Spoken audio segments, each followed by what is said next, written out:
I don't think there is a standard model for security tokens yet. I feel like a lot of companies are borrowing from traditional securities, traditional models of equity and things like that, but with crypto there's a lot of room for innovation, and I think there's still going to be a lot to come that people haven't quite thought of yet.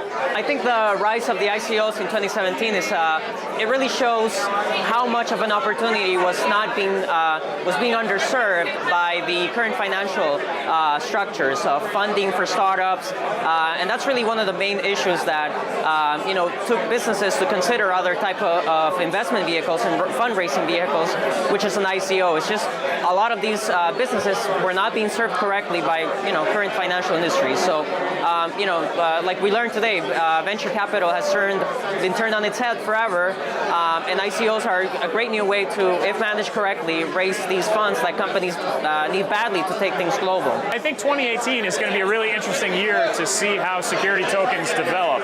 Right now, from everyone I'm talking to, people know that that's the direction we're moving in, but there's still a lot of wait-and-see mentality. So I think there'll be a lot more clarity by the end of the year into 2019. The rise of security tokens in 2018, I think, is an unfortunate event. I just believe that there's a bit of a miscommunication with the SEC. I mean, they need to either define what a security token is, or they need to allow utility tokens to exist, because the rest of the world is not on board with that. They're going ahead and allowing innovation to happen. The SEC in the US has really stifled that. With us, we're Reg D in the US, and we have to be a security token, but if you give us a full security framework, we're more than willing to assign equity and pay out dividends and voting rights. But we can neither do that, nor can we do a utility token, which we truly are at the heart. So I think there needs to be more analysis, and they need to act quicker, because other places in the world are far ahead of the US. I think there's still a role for utility tokens, and it's kind of incumbent to the designers of these new technologies to incorporate the best of both worlds and take the investor protections on the security side and combine it with the liquidity and some of the unique capabilities of utility tokens to try to merge that together in the future. The security token hype, it'll be interesting to see if it lives up to expectations. On the one hand, some public companies are talking about tokenizing their existing security offerings that are now stock, and something like that would just be a huge game changer. But on top of that, there's still a lot of companies that are trying to raise money for their cryptocurrency project, and if they want to be legitimate, at least in the United States, that means security tokens. So I think we will see a lot of projects this year.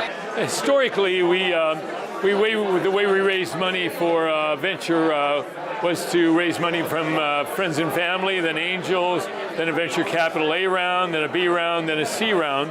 Now we actually can go to the public, and if we raise enough money in our first round, whether it's in a pre-sale or even a private sale, we may have enough there that we don't actually even bother to do a public sale. So really it's just the entrepreneurs looking at the situation and going like, okay, we hit 20 million or 30 million or whatever it is. That's probably enough for right now. We can build everything we want to build with that. So I think it's just really the entrepreneur working with their public support. I don't think everyone needs to do a pre-sale. I mean, we raised a lot of money in our private sale for Bubblo, but actually we are still going ahead with the main sale because we're a consumer app. Part of the reason we even are doing an ICO is because it's a community building effort. It gets us users, it gets us a community that's actively engaged. I think that's what you need to look at before starting to do a main sale, because are we doing it just for cash, or are you doing it for the right reasons is what we got to look at. And is it going to be able to sustain a token economy that's beneficial to everyone invested and using the token? The cool thing about a token is it's a new asset class. It's neither a utility, nor a security, nor even a currency. It's all of them. So in the past we had money, we had stock, and we had gold or things like that as commodities. The token actually can function as any one of those things, and probably other things as well. The token's a new animal, and so it doesn't really fit in any of the old categories, although it can fit in them somewhat. It can be used like a security, it can be used as a currency, it can be used as a commodity, but it's not any one of those things. So it's going to take us a while to learn about them and how to govern them. In the meantime, SEC and everybody's going to have a lot of concerns about them and try to apply old models to them. They're not going to work very well, and we're going to take us a while to learn what they really are and how we use them.